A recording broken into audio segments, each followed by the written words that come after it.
আসসালামু আলাইকুম viewers, welcome back to BD Sadia cooking studio. আজকে এসেছি বিকেলের নাস্তার খুব মজাদার একটা রেসিপি নিয়ে। এখন শীতকাল, প্রচুর বাঁধাকপি পাওয়া যায়। আর আজকে তৈরি করেছি বাঁধাকপির মুচমুচে পাকোড়া। বানানো খুবই সহজ আর অল্প কিছু উপকরণ দিয়েই ঝটপট বানিয়ে নিতে পারবেন। আশা করছি আমার আজকের ভিডিওটি আপনাদের ভালো লাগবে। আর ভালো লাগলে প্লিজ আমার চ্যানেলটি সাবস্ক্রাইব করুন। তাহলে চলুন দেখে নিচ্ছি রেসিপিটি। পাকোড়া তৈরির জন্য 1.5 কাপ পরিমাণ বাঁধাকপি কুচি নিয়েছি। বাঁধাকপির পরিমাণটা আপনাদের ইচ্ছে অনুযায়ী নেবেন। সব মশলাটাই আসলে ইচ্ছে অনুযায়ী নিতে হয় বা পরিমাণ মতো। এবার দিয়ে দিচ্ছি কিছু পেঁয়াজ কুচি, দেব কিছু কাঁচামরিচ কুচি। কাঁচামরিচটা কিন্তু আপনারা আপনাদের ঝালের উপর নির্ভর করে দেবেন। এবার দিচ্ছি কিছু ধনেপাতা কুচি। ধনেপাতা কুচি দিলে খুব সুন্দর একটা ফ্লেভার আসবে আর খেতে খুব ভালো লাগবে। হাফ চামচেরও কম পরিমাণ আদা রসুনের পেস্ট দিচ্ছি। এবার দিচ্ছি হাফ চামচ হলুদ গুঁড়ো আর অল্প পরিমাণে মরিচ গুঁড়ো, যেহেতু আমি কাঁচামরিচ কুচি করে দিয়েছি। একটি ডিম দিয়ে দিয়েছি। এবার সবগুলো মশলা বাঁধাকপির সাথে একটু ভালো করে মিশিয়ে নিচ্ছি। মেশানো হয়ে গেলে এখানে আমি 1 কাপ পরিমাণ চালের গুঁড়া নিয়েছি, তবে সম্পূর্ণ চালের গুঁড়োটা একবারে দিচ্ছি না, হাফ কাপ পরিমাণ দিচ্ছি। দিয়ে মেখে দেখছি, যদি মনে হয় যে না আর একটু প্রয়োজন আমি আবারও অ্যাড করে নেব। আমি এখানে 1.25 কাপের মতো চালের গুঁড়া নিয়েছি আর দিচ্ছি লবণ।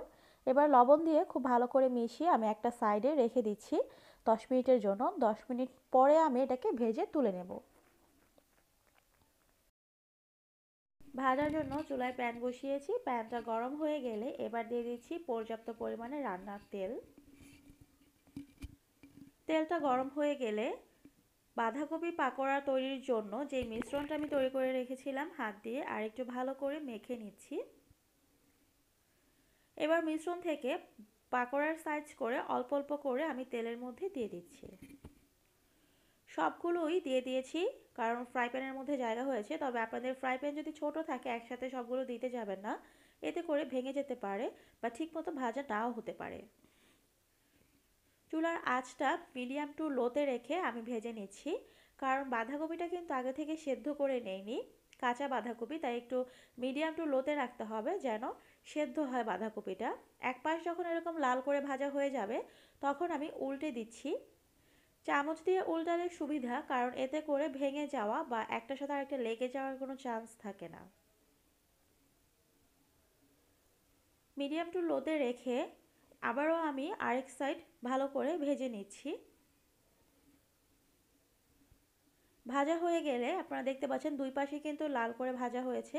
এবার আমি তেলটা ছেঁকে নিয়ে একটা কিচেন টিস্যুর উপরে তুলে নিচ্ছি। তৈরি হয়ে গেছে সুস্বাদু মজাদার বাঁধাকপির পাকোড়া। আশা করছি আমার আজকের ভিডিওটি আপনাদের ভালো লেগেছে। আর ভিডিও সংক্রান্ত কোনো কোয়েশ্চেন থাকলে কমেন্ট বক্সে করবেন, আমি উত্তর দেওয়ার চেষ্টা করব। আজকে এই পর্যন্তই। সবাই ভালো থাকবেন।